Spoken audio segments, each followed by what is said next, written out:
بسم اللہ الرحمن الرحیم۔ جلال خان کے ساتھ بھی کچھ ایسا ہی ہوا۔ عیاشی کی بدولت وہ کلاش ہو گیا۔ نوبت یہاں تک آ گئی کہ اس کی جیب میں پھوٹی کوڑی بھی نہ تھی۔ ان دنوں وہ افریقہ میں تھا۔ ایک روز جب وہ فاقے سے تھا اور ایک سڑک پر کھڑا بھیک مانگنے پر سنجیدگی سے غور کر رہا تھا کہ ایک کار اس کے قریب آ کر رکی۔ ڈرائیونگ سیٹ پر موجود ایک سیاہ روح شخص نے فرنٹ سیٹ کا دروازہ کھول کر اسے بیٹھنے کا اشارہ کیا۔ وہ سحر زدہ سا کار میں بیٹھا تو سیاہ روح شخص نے کار آگے بڑھا دی۔ کچھ دیر بعد کار ایک عالی شان کوٹھی کے سامنے رکی۔ وہ سیاہ روح شخص اسے ڈرائنگ روم میں بٹھا کر کچھ دیر میں آنے کا کہہ کر باہر نکل گیا۔ اسی اثنا میں ایک ملازم ٹرالی پر کھانا لیے آیا اور مزیدار کھانا دیکھ کر وہ خود پر قابو نہ رکھ سکا اور ندیدوں کی طرح کھانے پر ٹوٹ پڑا۔ وہ کھا کر فارغ ہوا ہی تھا کہ سیاہ روح شخص دوبارہ اس کے سامنے آ پہنچا۔ جلال خان، کیا تم آئندہ کی زندگی بھی اسی طرح بھوکے پیاسے در بدر بھٹکتے ہوئے بسر کرنا چاہتے ہو؟ جلال خان چونک پڑا۔ تم میرا نام کیسے جانتے ہو؟ مخاطب کہکا لگا کر ہنسا۔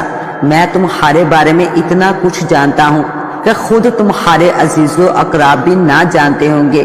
وہ جلال خان کے بچپن سے گزری ہوئی زندگی سے لے کر اب تک کے تمام واقعات سنانے لگا۔ جلال خان حیرت زدہ سا سنتا رہا، پھر بے اختیار کہنے لگا، میں اپنی زندگی عیش و عشرت میں بسر کرنا چاہتا ہوں۔ سیاہ روح شخص نے ملازم کو آواز دے کر شراب لانے کو کہا۔ چند لمحوں بعد ہی میز پر اعلیٰ درجے کی شراب موجود تھی۔ سیاہ روح شخص نے گلاس میں شراب انڈیل کر اسے پینے کو کہا۔ آتشی سیال کا پہلا پیگ پیتے ہی وہ جیسے ہواؤں میں اڑنے لگا۔ کیا میں اپنے مہربان دوست کا نام پوچھ سکتا ہوں؟ دوسرا پیگ چڑھا کر جلال خان نے بہکے بہکے لہجے میں کہا، میرے کئی نام ہیں۔ ابلیس موجود دور کے حساب سے پروفیسر تان شے یعنی شیطان۔ میں صدیوں سے زندہ ہوں۔ بس اتنا یاد رکھنا کہ میرا دوست کبھی نقصان میں نہیں رہتا۔ میں جس کا ایک بار ہاتھ تھام لوں اس کی زندگی عیش و عشرت میں بسر ہوتی ہے۔ پروفیسر تان شے نے پرزور لہجے میں کہتے ہوئے دائیں ہاتھ کو جنبش دی۔ اگلا ہی لمحہ حیرت انگیز تھا۔ لباس سے آری ایک حسین و جمیل دوشیزہ اس کے سامنے کھڑی تھی۔ وہ پروفیسر تان شے کے اشارے پر جلال خان کی آغوش میں آ بیٹھی۔ شراب و شباب نے اسے ہوش و حواس سے آری کر دیا تھا۔ دوشیزہ کے آنچ دیتے دہتے جسم کے لمس سے اس کے جسم پر چونٹیاں سی رینگنے لگی۔ وہ بہکنے لگا۔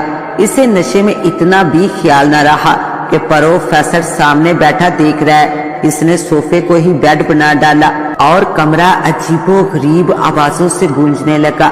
طوفان تھما تو لڑکی جس طرح نمودار ہوئی تھی اسی طرح غائب ہو گئی۔ جلال خان کی پیاس ابھی شاید بجھی نہیں تھی۔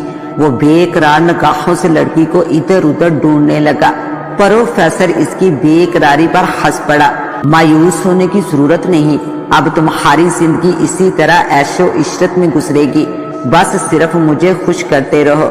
پروفیسر نے لوہا گرم دے کر اسے اپنے سامنے ماتھا ٹیکنے کو کہا تو جلال خان نے بلا تاخیر اس کی ہدایت پر عمل کیا۔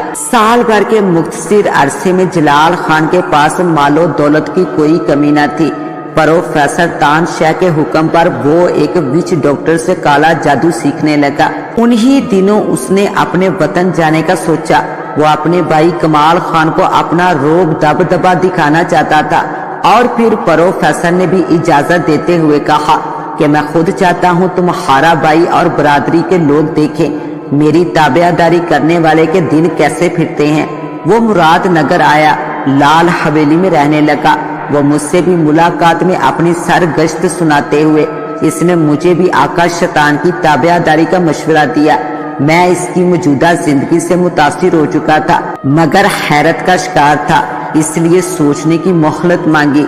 انہی دنوں مراد نگر سے لڑکیاں اغوا ہونے لگی جنہیں بے آبرو کر کے قتل کر دیا جاتا۔ ایک روز جلال خان رنگے ہاتھوں پکڑا گیا۔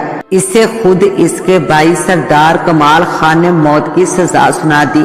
اسے رات جس کوٹری میں قید کیا گیا وہاں میں اپنے کرندوں کے ساتھ جا پہنچا۔